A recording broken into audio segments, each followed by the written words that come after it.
Здравствуйте, дорогие мои подписчики! Сегодня я отвечу на все вопросы, которые мне пишут. Добрый день, это Сауле Салматы. Мы с вами были во Франции в 2014 году. Тогда я даже знаю, какого числа этот сон предсказания вам приснилось. Это было 15 ноября 2014 году. Заходили к вам в номер утром и увидела вас, уставшей, спросила вас, вы плохо спали. Вы сказали, что в Австралии вы видели, что через 5-6 лет на Земле будет болезнь, которая заберет много жизней, и что здесь, во Франции, она тоже будет. Болезнь придет благодаря мышам. Лечение от него медицина не может найти. Пострадают большие страны, где нету мечетей, что мусульманы об этой болезни Аллах убережет. Также в 2015 году вы сказали, что будет взрыв во Франции. Ваши предсказания сбылись. Хотели бы узнать ваши предсказания на сегодня. А также пишут вас со Астаны. Со Астаны тоже пишут.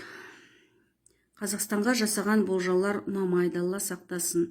Сіз не айтасыз? Өзіңіздің прогнозыңызды айтып жіберіңізші. Что касается болезни коронавируса, я вам хочу сказать, что эта болезнь действительно дана как испытание от Вселенной, от Аллаха. Поэтому я не вижу, что мусульманские страны пострадают сильно, что будет смертность большая.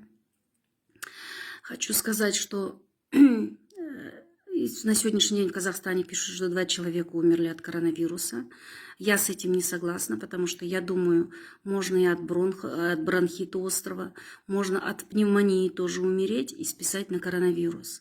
Но будем надеяться, что наши доктора этого делать не будут, потому что эта болезнь, вы должны сами понимать, что она вот на землю спустилась, как испытание от Вселенной, от Аллаха. И это испытание мы должны пройти так, как оно есть.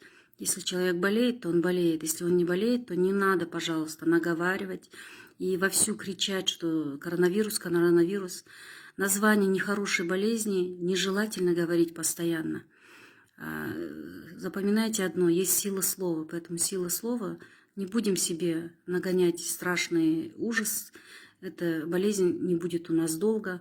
Я его вижу до 6 мая. После 6 мая это слово коронавирус, у нас вообще тема коронавирус закроется. Что касается посева в этом году, то в этом году, я не прочитала вопрос, но было. Вообще в этом году стоит ли сеяться, будет ли урожай. Возможно, государство заставит крестьян сеяться. Не заставит, а будет просьба, наверное, чтобы сеялись позже.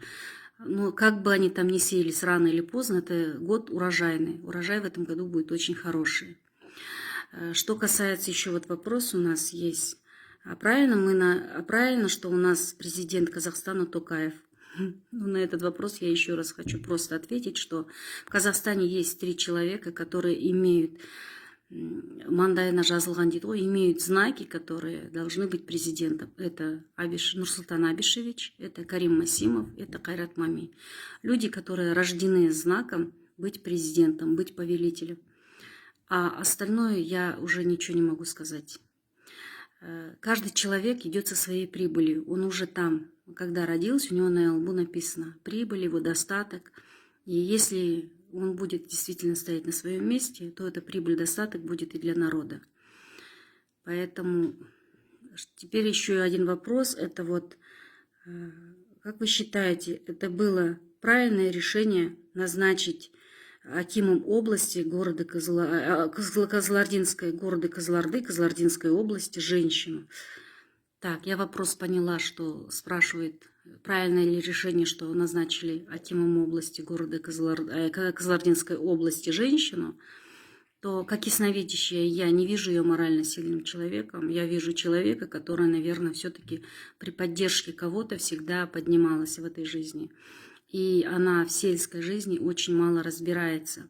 Поэтому морально слабого человека вижу, который не получится у нее контакт с людьми, и не очень с большой прибылью. Поэтому я думаю, что она эту область не потянет. А что касается моего мнения как женщина, то я считаю так. Так как я мусульманка, я бы сказала, дайте мне должность зам акима области, а аким области пусть будет все-таки мужчина. Потому что мы мусульмане, и мы все-таки на одну ступню должны стоять ниже. Я не против, когда начальник Министерства здравоохранения женщина. Я не против, когда начальник образования женщина. Я не против, когда будет даже зампрезидента, там, помощник президента женщина. Но я все-таки считаю, что на самых таких вот головных должны стоять мужчины. Это уважение просто даже к своей нации, к своей стране.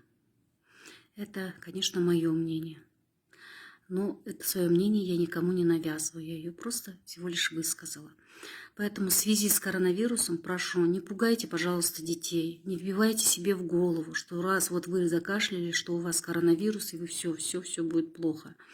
Начиная себе нагонять вот такой вот страх, вы действительно можете температурить, ваш организм может действительно болеть. Поэтому желаю всем здоровья. Поймите, просто карантин, нужно сидеть дома и все. А все-таки нужно, конечно, беречь. И сам по себе в этом сезоне северная страна очень часто всегда гриппует. Желаю всем удачи. Пейте побольше витаминов.